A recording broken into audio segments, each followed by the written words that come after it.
Don't buy this stock until you watch this analysis. We're going to see whether it's a buy or bust. The first metric is what I call the FOMO meter. It's how much the stock has moved in the past day as of this video. The higher the gains, the more people are willing to jump on the rocket ship and make some money. FOMO is a great way to scalp some profits if you're looking at the stock short term. Next, we're going to see if the business behind the stock is any good. We'll look at 5 metrics and grade them from an A++ to an F. In order, the PE ratio deals with the amount of speculation surrounding the business. If it's too high, it means too many investors are speculating on the price and overvaluing it relative to how much it earns. As low as possible is ideal. Earnings growth accounts for the next 5 years the business is slated to grow. Ideally, we want high growth, but that usually comes to a high PE ratio. But high growth means the company is still innovating. Profit margins tells us how efficient the business is at keeping what it makes. We also want this to be high.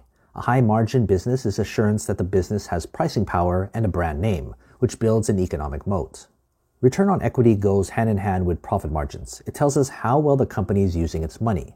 You want a high ROE. This fuels higher profit margins, which increases growth. Then there's a dividend yield, which I believe is the most important metric as a long-term investor.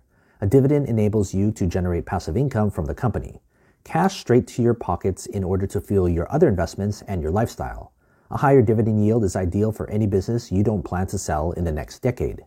When we put those 5 metrics together, we can answer the question whether the business is any good.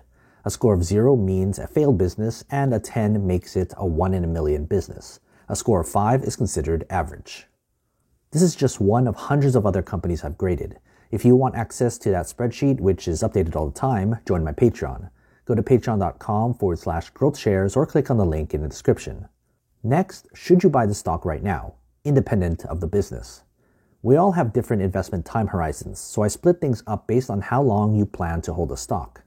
A short-term investor will look for a relatively low relative strength index, ideally below 30. The holding period of short-term investors are often a month or less. A near-term investor will look for a negative 50-day simple moving average, ideally as far negative as possible. The holding period for near-term investors are often less than 1 year. A long-term investor will not only consider the business, but also look for a negative 200-day simple moving average, ideally a very low number. The holding period for long-term investors are more than a year.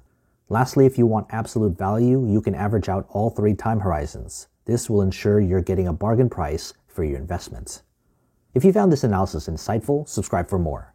Invest wisely, and as always, take care of your money.